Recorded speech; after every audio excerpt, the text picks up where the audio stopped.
noite. Começando com o verso áureo de Apocalipse 3, verso 2. Ser vigilante, confirma o restante que estavam para morrer, porque não achei as tuas obras perfeitas diante de Deus. Então, lá em 1844, Deus olhou para as igrejas e viu a igreja de Sardes, que tinha um remanescente. Tá?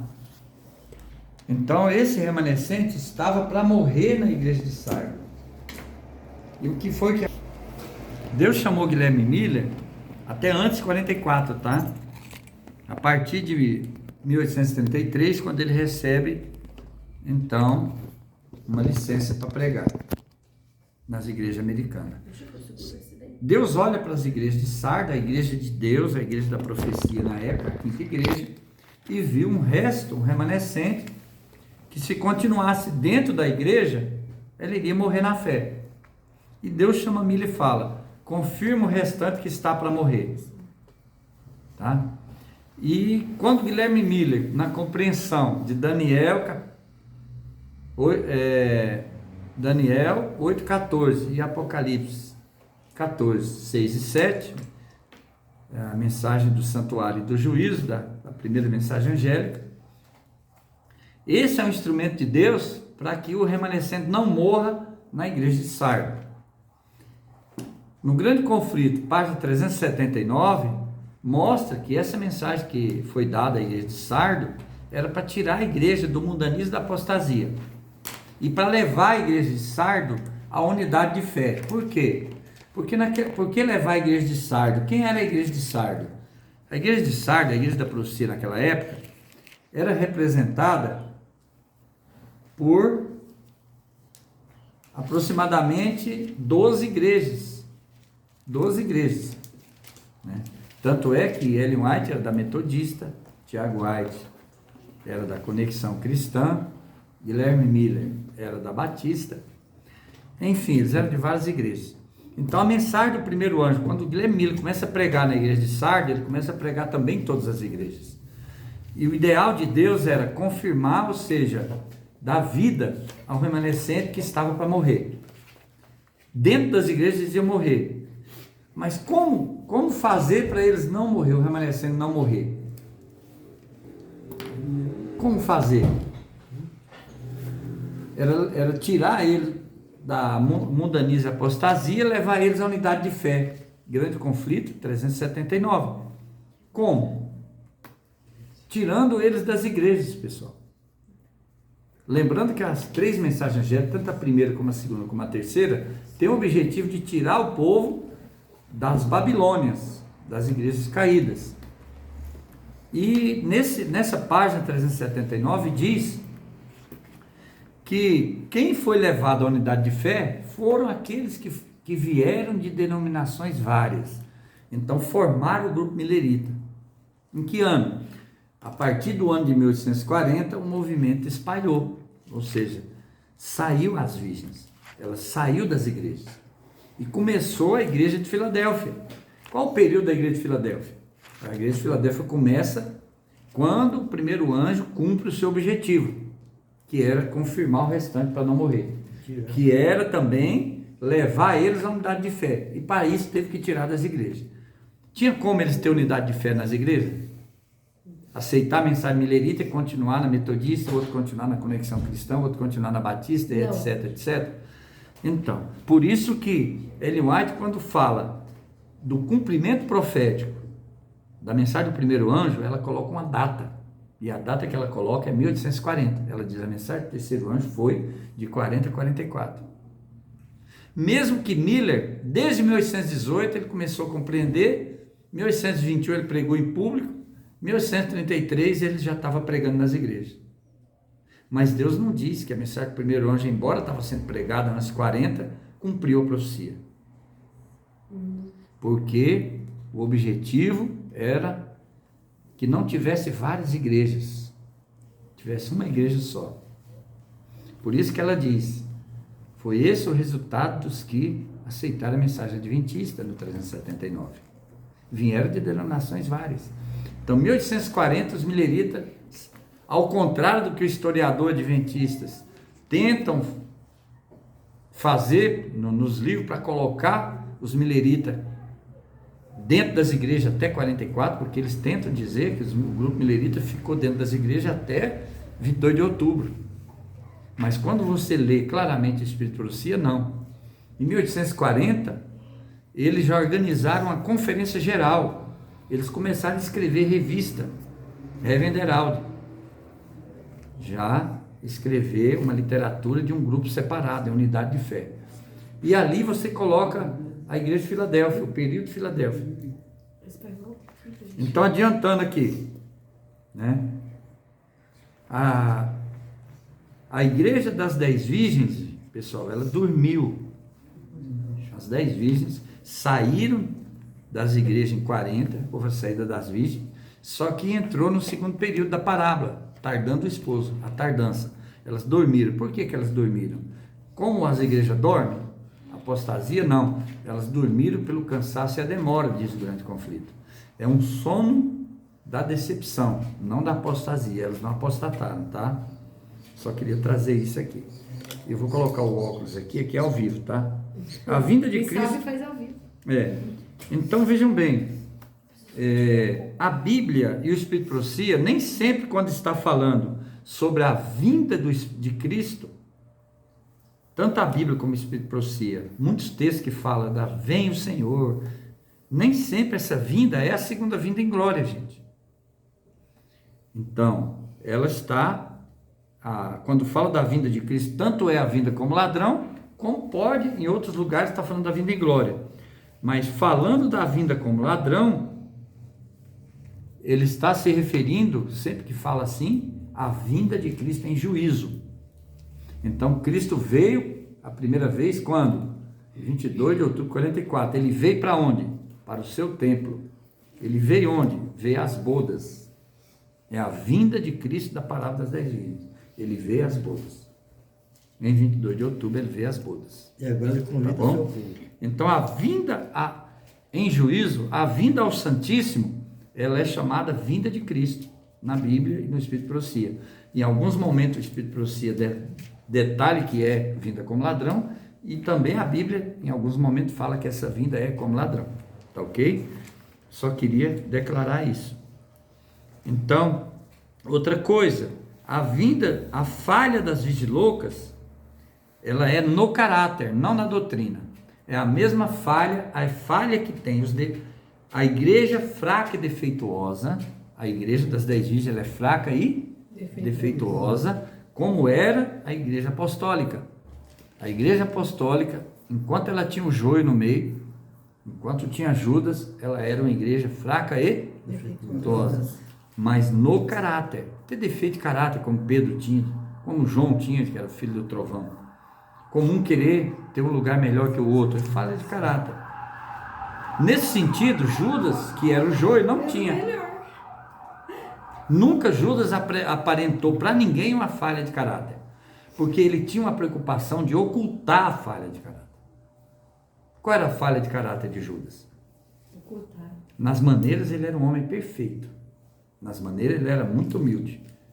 Falava baixo, ele era prudente. Ele não era verdadeiro. O contrário dos outros, só que ele não era verdadeiro.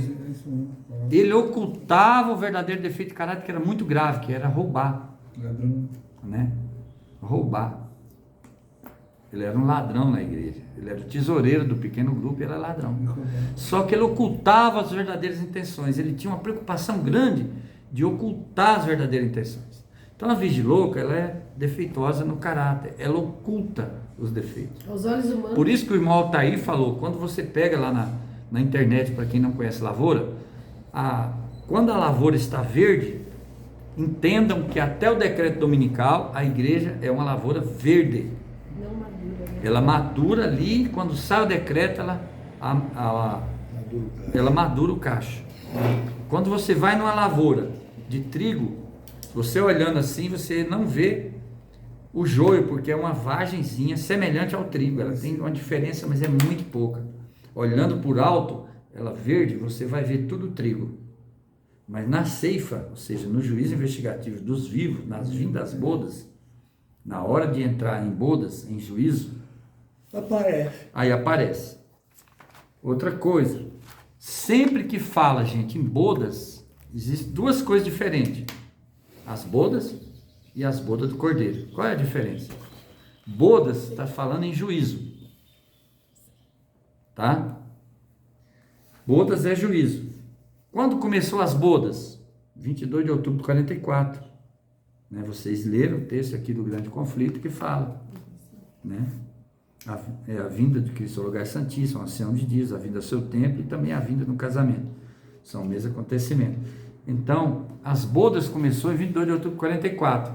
Gente, bodas é juízo. Tem outro simbolismo também para juízo e bodas. Vinda de Cristo como ladrão. Ou simplesmente a vinda de Cristo. A vinda Também, do tempo. vinda ao seu templo, vinda ao casamento. Tem outro simbolismo para juízo. O início das bodas, ela é duas coisas. Ela é a ira das nações, simbólica, e ela é também a ira do cordeiro. Juízo se refere a isso. Tá, nós vamos falar mais aqui. A vinda de Cristo em juízo aos vivos, né? E nós vimos que o clamor da meia-noite, por que Ellen White fala assim? Uma luz brilhante colocada no início do caminho, atrás deles, ela viu que era o clamor da meia-noite que iluminou todo o caminho, toda a extensão. Tem outro texto que ela fala, o clamor da meia-noite ilumina o passado, o presente e o futuro. Por que o clamor da meia-noite ilumina toda a extensão? Porque o clamor da meia-noite é a vinda do esposo como ladrão para as virgens. É a vinda como ladrão. Ele é o clamor da meia-noite. O esposo vem. Porque até aquele momento as 10 virgens estavam indo para onde? As bodas. Onde as bodas ocorrem? Lá no juízo. No lugar santíssimo do santuário. Lá no santíssimo está ocorrendo as bodas. No juízo. Boda é juízo. Mas as bodas de quem? Juízo de quem? Hoje. Dos mortos. Os mortos. Então as 10 virgens estão pela fé, grande conflito, Entrando lá. 427, 426. As 10 virgens, todos que pela fé entram, os santíssimos estão indo nas bodas. Então as 10 virgens estão indo nas bodas, ou seja, estão acompanhando o trabalho de Cristo no Santíssimo. O casamento. O casamento de Cristo, as bodas, começou em 22 de outubro, o juízo aos mortos. Elas estão acompanhando ali, atenta, orando, pedindo para Cristo interceder por elas, porque ainda ele está no juízo dos mortos. Então as 10 virgens estão indo nas bodas. Mas à meia-noite o esposo vem das bodas, ó. Está escrito, o esposo vem das bodas.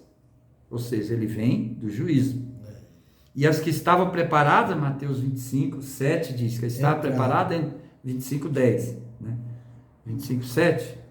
É 25. As que estavam preparadas entraram com ele para as bodas. 25, 10. 25, 10. As que estavam preparadas entraram com ele para as bodas e fechou a porta. Então veja bem, as 10 estão indo nas bodas. Mas à meia-noite, ou seja, elas estão acompanhando o juízo investigativo para os mortos, pela fé. As 10 estão. À meia-noite acontece a crise. À meia-noite é uma crise. Por que uma crise? O caráter revela. Porque tem, de um lado, o decreto, que é o urso. Por que é o urso?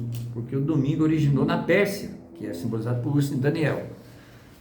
Por um lado o urso, por outro lado o leão, que é Cristo vindo julgar, por outro lado a serpente acusando. Então gera uma crise. À meia-noite, quando o povo de Deus percebe que a lei de Deus foi invalidada por legislação, as 10 virgens entram em crise. Pequeno tempo de angústia. Que é o pequeno tempo de angústia.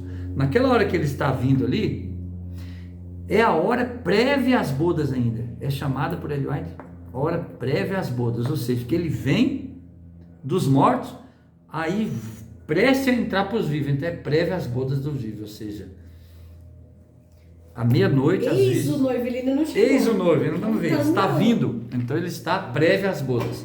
E as que está preparada entra para as bodas, ou seja, elas ficam mais intensamente no recinto do banquete, no recinto que é o juízo, o santuário celestial. Ele examina melhor. Então as prudentes entram com ele para as bodas, ela entra em juízo agora. Entre em juízo. Isaías fala, entre comigo em juízo, apresenta tuas razões para que te possa justificar. Isaías 42 fala, entre em mim em juízo, apresenta tuas razões para que eu te possa justificar. Então, vocês perceberam que elas estão nas bodas dos mortos, mas elas estão para entrar nas bodas dos vivos? Boda é juízo. Irmãos, então lembrando, sempre fala de vinda, você tem que examinar bem na Bíblia, no Espírito Santo, se está falando da vinda em glória ou como ladrão. Agora está vindo como ladrão. Então vejam bem. Pega nós de surpresa. Indo às bodas. O que quer dizer ir às bodas? É acompanhar o trabalho de Cristo Santíssimo. Grande conflito 426. À meia-noite o caráter é revelado. Por quê? Porque as virgens loucas, como Judas, estavam escondendo os seus defeitos. Mas a igreja não é fraca e defeituosa? É fraca e defeituosa no caráter. Tem esses defeitos que nós temos um com o outro. Mas ela não é a igreja fraca e defeituosa, que é a menina dos olhos de Deus, que Ellen White fala, gente. Ela não está dizendo assim, a igreja apostatada, mesmo que ela entrar mundanismo, apostasia, ela é a menina do olho. Não é isso. Ela não está falando disso. 426. O Espírito de Profecia não aprova de maneira nenhuma ser povo de Deus se você estiver introduzindo o erro. A igreja fraca e defeituosa, que é a menina do olho, está falando de defeito de caráter, que escandaliza. Sabia que os defeitos de caráter das virgens prudentes também escandalizam.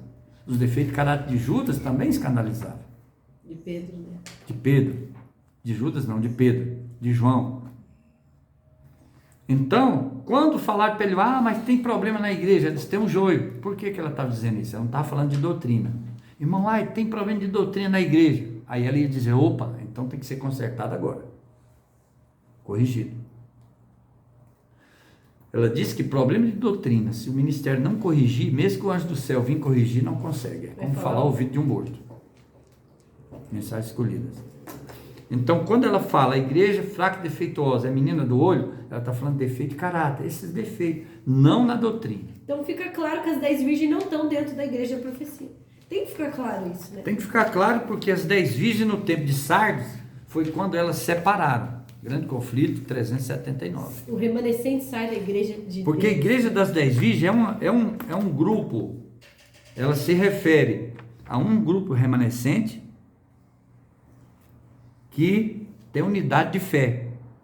Tá? Sem unidade de fé não dá para ser povo de Deus. E lá eles quebram a unidade de fé todo momento. Então os problemas que são vistos na igreja das 10 virgens são os mesmos. De fé, mas e a lei de Deus, Senhor? Eu coloquei aqui, irmão, perdão. Os problemas que são vistos na igreja das 10 virgens são os mesmos dos 12 apóstolos. Amém. Defeito de caráter, problema de caráter. Eu pergunto a vocês, os apóstolos, eles estavam transgredindo alguma doutrina que Cristo ensinou naquela época? Não. As igrejas dos 12 apóstolos ensinavam a verdade pura da época? Ensina. Sim. É o que nós estamos aprendendo hoje. Então nós estamos aprendendo hoje. Na pergunta 2 o que traz a meia-noite para as 10 virgens? Nós temos que entender a sequência dos acontecimentos. Uma coisa traz a outra. O ecumenismo que nós estamos vendo hoje. União das igrejas, né? O ecumenismo que estão vendo hoje. Ela vai trazer o quê? Ela está já consumando, pessoal. Está consumando a tríplice aliança. Está consumando, ainda não consumou. Está na parte finalzinho, está consumando a tríplice aliança. Da falta estender bem a mão. Então, primeiro, Começou. tríplice aliança é formada pelo ecumenismo. Quando a tríplice aliança é formada, aí os Estados Unidos põem o decreto dominical, segundo, o decreto dominical. O decreto dominical traz o que para as virgens? Crise. A crise, uma prova, a vinda como ladrão. A vinda como ladrão faz o quê? Faz revelar o caráter das loucas. As loucas saem para buscar azeite. E as prudentes entram em bodas ou entram em juízo dos O vivos. joio separa do trigo. Então, entram em juízo dos vivos. E os Estados Unidos? Por que nós estamos num momento delicado hoje, no Brasil? Porque a liberdade religiosa, Está aqui. se for aprovada a partir dessas eleições, a partir de janeiro do ano que vem, conforme quem entrar na supremacia do poder brasileiro, a partir de janeiro, a liberdade religiosa vai acabar, pessoal. Pode escrever isso aí. Já era liberdade religiosa no Brasil. Por isso que eu acredito que Deus está atuando e não vai permitir que o jacobino entre no poder. socialista. Por quê? Senão eles vão tirar. Já estão prometendo que vão tirar. Já deixaram claro. Foi falado que não vamos cometer o erro que cometemos. Não vamos deixar de fazer o que deveria ter feito lá atrás, nos 14 anos.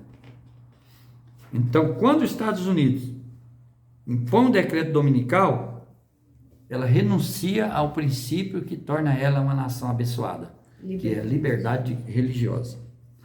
E o Ellen White diz assim, Ellen White, que no momento que os Estados Unidos renunciar à liberdade religiosa, estabeleceu o decreto, o escudo da onipotência que protege os Estados Unidos da América, para quem não sabe, tem esse escudo, vai ser retirado dos Estados Unidos.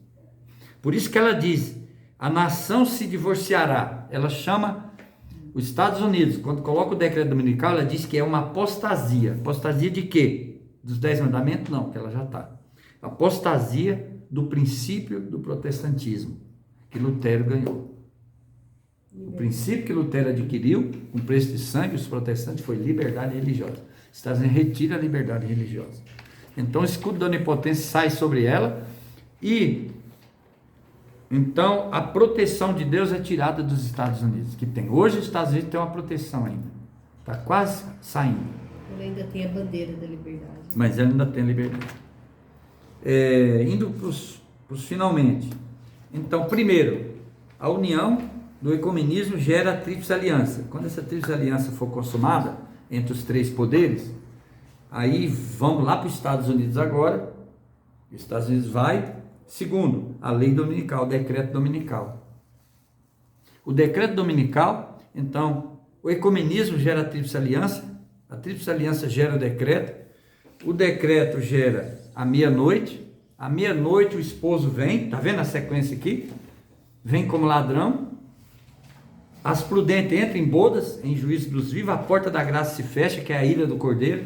Não se esqueça que quando fala de bodas, fala de ira. E o fechamento da porta da graça é a ira do cordeiro. Então houve uma ira do cordeiro no dilúvio, quando ele fechou a porta da graça. Houve a ira do cordeiro em Sodoma e Gomorra, quando ele fechou a porta da graça. E haverá uma ira do cordeiro.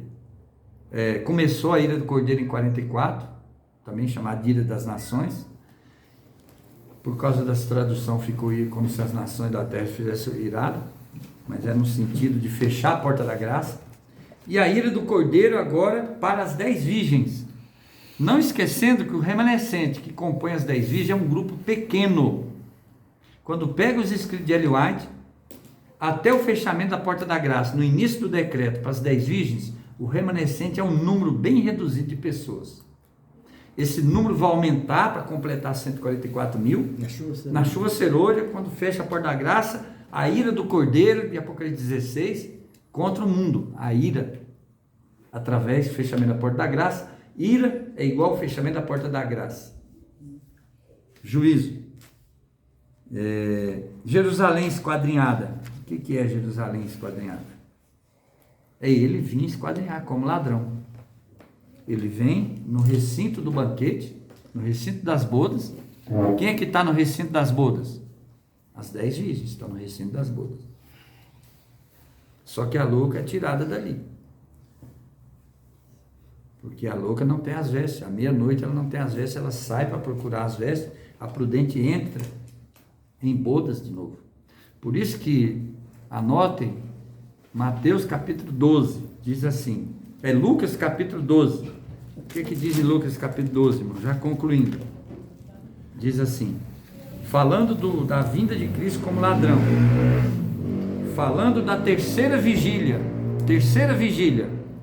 vinda de Cristo como ladrão.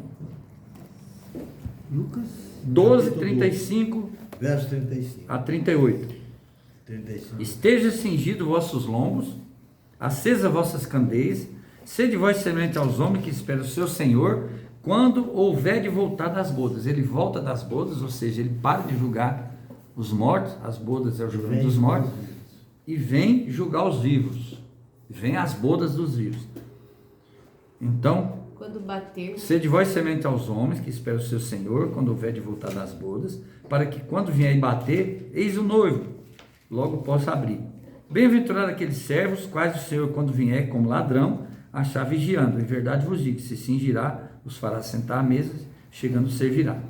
Então, quem entrar em bodas do juiz dos vivos e fechar a porta da graça selado, depois vai participar da ceia das bodas do Cordeiro, Apocalipse 19, verso 9. E se vier na segunda vigília, diz o verso 38 de Lucas 12, e se vier na terceira, ele fala da segunda vigília, que é as bodas dos mortos, 22 de outubro. Se vier na segunda vigília, que foi 22 de outubro, ele vê os mortos. E se vier na terceira, que é a vinda como ladrão à meia-noite, decreto dominical, e os achassem vigiando, bem-aventurados sois tais servos. Irmão, foram 3 vigílias. A primeira vigília do povo do advento foi na primavera de 44, quando os mileritas acreditavam que as 2h30 da tarde terminava na primavera de 43 ou primavera de 44. Foi a primeira vigília. Passou a primavera de 44. Tá? Primavera de 44, irmão, só para vocês terem uma noção, ela terminou entre 22 e 23 de junho. Chega dia 23 de junho de 1844. 23 de junho terminou a primavera. Cristo não veio, foi a primeira vigília. Aí eles entraram em tardança, eles entraram em desapontamento. Saiu da saída das virgens e entrou na segunda fase da parábola, a tardança. Saiu as virgens, Mateus 25:1, de Sardes, da mulher das igrejas corruptas, tornaram virgem e chegaram na tardança. Chega o dia 23 de junho e Jesus não veio. Foi o primeiro desapontamento, eles entraram em desapontamento. Então, quando chega 22 de outubro, segunda vigília, as bodas dos mortos. E agora ele vem na terceira, que é as bodas dos vivos. Bem-aventurados sois tais servos. Por isso, irmãos, esse tema das bodas é importante. Em Apocalipse 19, Apocalipse 19, 7 diz: vindas são as bodas do Cordeiro e já sua esposa se aprontou. Então as bodas ocorrem onde? No Santíssimo. O Santíssimo está onde? Na Nova Jerusalém, é o templo. Então ocorre na Nova Jerusalém. Então as bodas do Cordeiro com a Nova Jerusalém, 22 de outubro, começou o casamento, tá bom? Nós lemos isso aqui no Grande Conflito, na página 426. A vinda de Cristo ao lugar santíssimo é representada pela vinda do esposo ao casamento, na parada de Mateus 25. Grande Conflito 426. Então, a esposa se aprontou. Por quê? Porque a esposa representa Nova Jerusalém, ela já estava pronta desde a fundação do mundo. Amém. É o reino. A Nova Jerusalém é o reino que estava preparado desde a fundação do mundo. Está em Mateus 25. Então a esposa estava pronta, mas ela era solitária. Lá em Gálatas, tá? Essa esposa... Solitária, né? Lá em Gálatas, vamos ver Gálatas. Da mãe solteira. Então esse assunto de Gálatas é a esposa do Cordeiro, Nova Jerusalém. Vamos ver Gálatas, capítulo 4, versículo 26 e 27. Gálatas 4, 26 e 27. Na época que o apóstolo Paulo, 2000 anos atrás, ele estava pregando, 2000 anos atrás ele disse, lembrem que 2000 anos atrás ainda não era, Cristo não estava nas bodas, tá? Cristo não tinha casado simbolicamente com a Nova Jerusalém. É 6 ou é 3? 26 e 27, Gálatas 4, 26 e 27. Gálatas 4, 26 e 27, diz assim: mas a Jerusalém que é de cima é livre, a qual é mãe de todos nós. Então a Nova Jerusalém é nossa mãe. Por quê? Cristo é o esposo, ela é a esposa. Ela é mãe solteira. Nossa mãe. Porque está escrito: alegra-te, estéril, que não dás à luz. Porque nesse tempo ela não tinha filhos ainda. Esforça-te, clama tu que não está de parto, porque os filhos das solitárias são mais do que os da que tem marido. Quer dizer, os salvos na Jerusalém celestial vão ser mais do que os salvos na Jerusalém terrestre. Amém. Amém? Amém. Então, irmãos, por isso que ele, Apocalipse 19, verso 7, ele diz: vindas são as bodas do Cordeiro e já a esposa se aprontou. Quando Então, cumpriu isso? Quando cumpriu? 22 de outubro de 44. Ocorreu essas bodas e a esposa, Cristo desposou Nova Jerusalém. No primeiro escrito, Ellen White fala assim: enquanto Cristo estivesse no Santíssimo, desposaria a Nova Jerusalém. Então, agora, aqueles que entram em bodas dos vivos, Mateus 25, verso 10, as que estavam preparadas entraram com ele para as bodas. Entra em boda dos vivos, entra em bodas com os vivos, é porque elas foram aprovadas em juízo. Tá?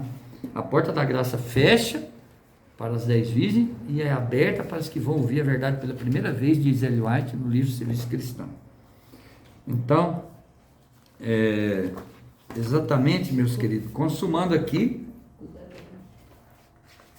na página, nós paramos na pergunta 6, tá? Então vocês perceberam que tem as bodas dos mortos, as bodas dos vivos, é uma boda só, fase dos mortos, fase do vivo. As 10 virgens estão indo às bodas dos mortos, em breve entrará as bodas dos vivos. Vou voltar para as vigílias, então, as vigílias, a segunda que eu... A primeira vigília foi na primavera de 43 e primavera de 44. Entre 21 de junho, a primeira vigília foi entre 21 de março de 43 a 23 de junho de 44. A toda a primavera. Foi a primeira vez que os mileritas acreditavam que Cristo viria. Então foi a primeira vigília. Passa a primavera de 44, primeira vigília passa, que é 23 de junho. Tem ano que é 22, tem ano que é 23, tá? A primavera termina ou no dia 22, 23 de junho, dependendo do ano.